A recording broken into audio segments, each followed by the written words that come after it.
Market 1,70,000 के पास और lucky का स्प्लिट और उसके बाद क्या होगा इस पे बात करेंगे। एंग्रो होल्डिंग और हब पावर पे बात करते हैं।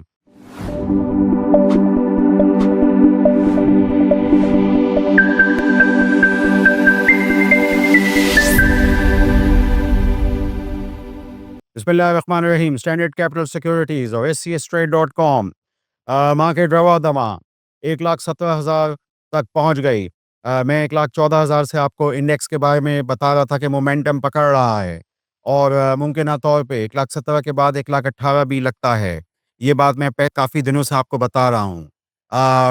उस वक्त मारी का सिलसिला था और अब यह है कि हम देख रहे हैं कि आज जैसे कि सरकारी एक अखबार ने खबर लगाई है 1.25 ट्रिलियन जो कॉर्पोरेट डेट है, सर्कुलर डेट, गर्दिशी कर्ज़े, उसके हवाले से।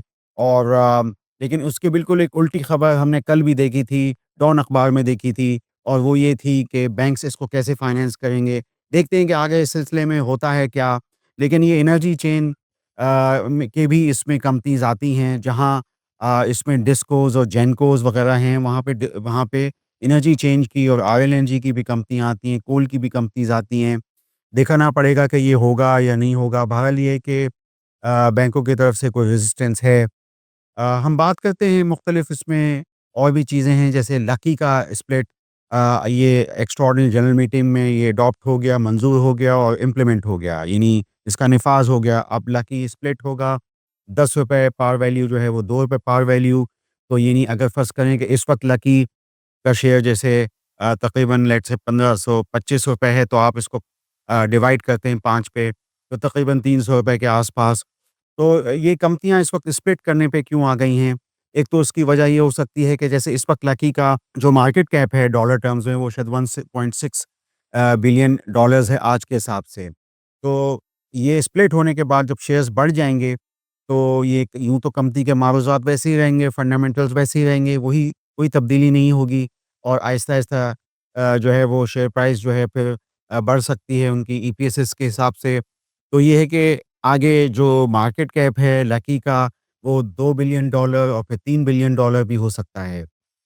ये एक वजह जो है वो मुझे स्टॉक स्प्लिट के हवाले से जहाँ शेयर्स बढ़ेंगे, जहाँ ट्रेडेबिलिटी बढ़ेगी, लिक्विडिटी बढ़ेगी, इन्वेस्टर जो 1500 पे नहीं ले सकते, वो आके 300 और ₹400 पे ले सकेंगे। एक तो ये चीज़ है। तो अब ये दूसरी कंपनियों में भी ये ट्रेंड जो है वो आ रहा है, इसमें एयरलिंक भी शामिल है। इसकी भी आगे चल के मीटिंग आएगी। ये शायद ₹10 से ₹1 की पार वैल्यू पे कर रहे हैं और इसके अलावा इंटरमार्केट का भी जो है वो सुनने में आया है कि वो इसमें करेंगे, ब्रोकरेज हाउस है। तो ये मैंने थोड़ा-सा स्टॉक स्प्लिट पे बात की और लकी के हवाले से बात की कि उनका जो है वो स्टॉक स्प्लिट की ईओजीएम जो है हो गई, अडॉप्ट हो गई और ये है कि वो इफ़ेक्टिव हो जाएगी और लकी का शेयर जो है वो स्प्लिट हो जाएगा। तो ये है कि इससे मुमकिना तौर पे जैसे मालिकान चाहते होंगे कि उनके मार्केट कैप बहुत मतलब बिलियन डॉलर्स में हो, तो वैसी सूरत हाल जो है वो मज़ीद हो जाएगी। पिछले वीडियोज़ में मैंने एंग्रो होल्डिंग के हवाले से बात की थी, तो अब मज़ीद बातें ये आ रही हैं कि जो टेलीकॉम टावर्स स्पेशली गैस के टेलीकॉम टावर्स जो हैं, वो अगर एंग्रो इंफ्रा शेयर यानी जो मौजूदा एंग्रो होल्डिंग है इसके अंदर आते हैं, तो ज़ाहिर बात है जो कैश है वो यूटिलाइज़ होगा। तो फिर ये है कि डिविडेंड के हवाले से फिर क्या होगा? मुझे उम्मीद है कि एंग्रो होल्डिंग जो है वो एट लीस्ट यानी पहले क्वार्टर के अंदर रिसीट बेसिस पे जो उनको एनुअल में डिविडेंड एंग्रो फर्टिलाइज़र से ₹8 और फ्राइसलैंड कैंपिना यानी फॉर्मर साबका एंग्रो फूड से ₹2.80 मिले हैं, वो कम से कम वो तो कुछ किसी उसमें फर्स्ट क्वार्टर में एंग्रो होल्डिंग ज़रूर दे देगा, ये देखना पड़ेगा हमें। लेकिन बहरहाल ये है कि जो कैश यूटिलाइज़ होगा, बहुत बड़ा बिज़नेस है एंग्रो इंफ्रा शेयर का, एंग्रो होल्डिंग के अंदर। इस चीज़ को मैं बहुत अरसे से यानी 2-3 सालों से इस वीडियो चैनल पे मैं एंग्रो इंफ्रा शेयर का मैं आपको बता रहा हूँ, टावर बिज़नेस है और इसमें आहिस्ता-आहिस्ता बढ़ोतरी आ रही है। तो ये है कि इसमें जो है एक तरह की मोनोपोली एंग्रो होल्डिंग के अंदर हो जाएगी। कैश इंटेंसिव है, इस वजह से हो सकता है कि कुछ अरसे तक इसमें पैसा जो है वो एंग्रो होल्डिंग डालता रहे। हम देखते रहेंगे जूँ-जूँ मालूमात या एनालिस्ट ब्रीफिंग्स के ज़रिए से हमें आती हैं। तो मैंने सोचा कि एंग्रो होल्डिंग के हवाले से मज़ीद आपको आगाही दूँ, मैंने पिछले वीडियो में भी दी थी और काफ़ी अरसे से दे रहा हूँ। इसके अलावा हब पावर कंपनी के अंदर जो है वो जहाँ और बहुत सारी चीज़ें थीं, वहाँ पे स्मेल्टिंग प्लांट यानी बैटरी पावर पैक प्लांट भी जो है वो एनालिस्ट ब्रीफिंग में बताया गया। अच्छी बड़ी डेवलपमेंट है और हब पावर का जो ₹5 का डिविडेंड है वो तो एक्स हो चुका है। तो ये हम देखते हैं कि इस कंपनी के अंदर बहरहाल जो है वो ग्रोथ के प्रॉस्पेक्ट्स हमें नज़र आ रहे हैं।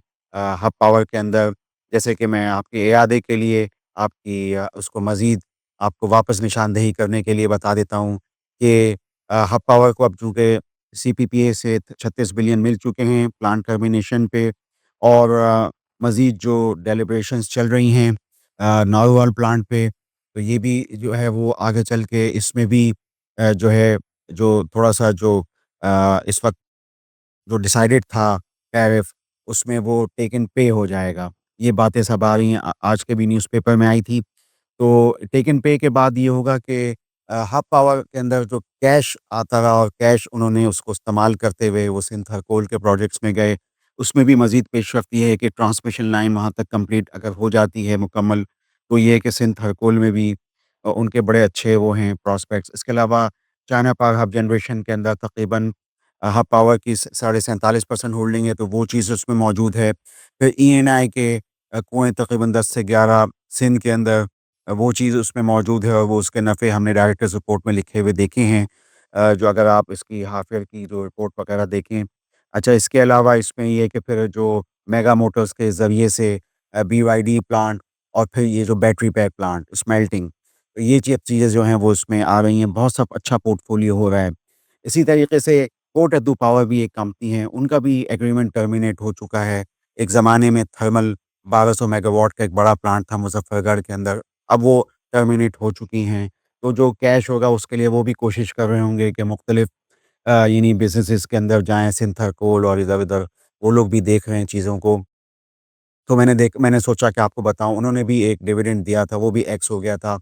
तो ये है कि यानी पोर्टफ़ोलियोज़ के लिए वो भी हब पावर की तरह कोशिश करेंगे। तो ये भी थोड़ा-सा मैंने सोचा कि आपको ऐसे ही आपसे इसका भी तज़किरा कर दूँ। तो मैंने अपनी गुफ्तगू में लकी सीमेंट के स्टॉक स्प्लिट के हवाले से बात की। मैंने बात की एंग्रो होल्डिंग के हवाले से कि अगर वो टावर बिज़नेस जायज़ का लेता है तो उसके बाद क्या सूरत-हाल बन सकती है। यूँ तो 1-2 साल के अंदर एंग्रो होल्डिंग भी बहुत ज़बरदस्त वैल्यू सीकिंग का ज़बरदस्त स्टॉक जो है वो बन जाएगा। एंग्रो इंफ्राशेयर उसका एक बहुत अहम पहलू होगा और हो सकता है कल को कभी एंग्रो इंफ्राशेयर के भी आईपीओ की तरफ जाएँ सीएफ के अंदर, तो ये लोग बड़े मतलब एक्टिव रहते हैं। बड़ी ज़बरदस्त पाकिस्तान की कंपनी है एंग्रो ग्रुप पूरा। तो ये है कि एक तो मैंने इस पे बात की और फिर मैंने आपसे हब पावर के हवाले से जो नई डेवलपमेंट्स हैं स्मेल्टिंग प्लांट उसके हवाले से बात की। आप स्टैंडर्ड कैपिटल सिक्योरिटीज़ के चैनल को सब्सक्राइब कीजिए और मेरी मारूज़ात पे गौर कीजिए। आपका शुक्रिया। For more details, call us today at 111 Open an account with Standard Capital Securities. Start investing in your financial future. Talk to our experts and get access to exclusive market research and much more.